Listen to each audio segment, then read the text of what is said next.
Sveiki, mano vardas Žilvinas Butkevičius ir labai džiaugiuosi, kad įsijungėt šį video. Aš jau 7 metus dirbu finansų sektoriui, 7 metus padedu žmonėms susikurti turtingesnę, šviesesnę, geresnę ateitį. Ir šiandien noriu su jumis pasikalbėti apie tai, ar lietuviai sulauks auksinio amžiaus, finansų prasme, turtingumo prasme. Ir atsakymas šitą klausimą yra paprastas. Nesulauks, jeigu nieko nedarys. Šiandien truputėlį dar noriu panagrinėti, ką galite padaryti kiekvienas jūsų, tam, kad sulauktumėte auksinio amžiaus ir kad jis būtų tikrąja to žodžio prasme auksinis. Tam aš turiu tokį paprastą modelį. Tikiuosi, kad dauguma jūsų esat matę šitą finansinį gyvenimo tokį modeliuką. Jeigu paimsim, kad štai čia yra jūsų gyvenimas, šitą tiesiai simbolizuoja, taip? Tai finansų prasme galima sudaryti tokias 3 paprastas dalis apie galvojant apie tai, kada jūs turit pinigų ir kada neturit. Pirmoji dalis tai yra vaikystė. Taip? Čia mes į darbą neinam, aktyvių pajamų nesukuriam ir neuždirbam, to kažkokių tai finansų piešti aš negaliu. Vaikai dažniausiai pinigus ima iš tėvų ir naudoja savo poreikiams. Tai, kaip sakau, čia mokomės išleisti pinigus. Kai gerai mokam išleisti pinigus, seka antras etapas, tai būtų darbas.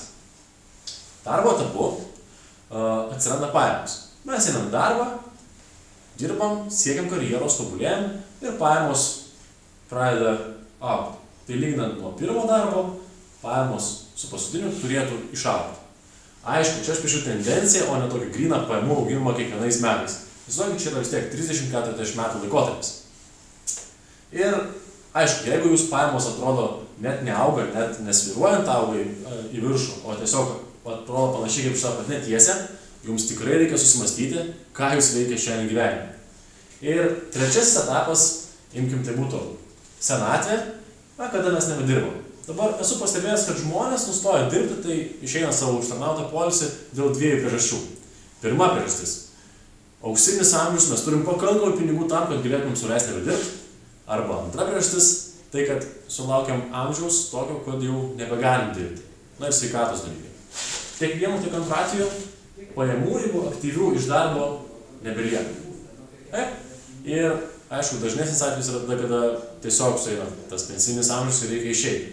Norisi gyventi visgi šitam pajamų lygyje. Jeigu kiekvienas taip savęs giliai paklaustumėt, ar iš tikrųjų sodra duos jums pakankamai pinigų pensijai, akivaizdu, kad atsakymas yra ne, tikrai neduos. Užtenka pasiskaityti Delfi 15 minučių, tikriausiai kas antrą dieną surasim straipsnį apie tai, kokia prasta sodros padėtis.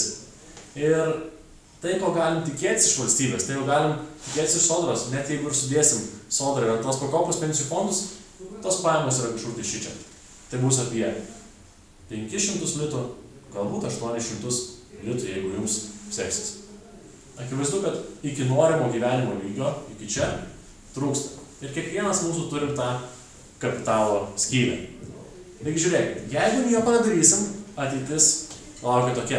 Tikrai aukso amžiaus nesulauksim. Jeigu kiekvienas Lietuvos pilietis, o tokią viziją aš turiu, pradės tada, kada dirba, atsidėti dalį pinigų į savo ateitį, Lietuvoje mes sulauksim to auksinio amžiaus. Todėl šiandien linkiu jums pagalvoti apie galimybę kiekvienam jūsų atsidėti po nedidelę sumą tam, kad ateityje turėtumėt geresnį, turtingesnį gyvenimą.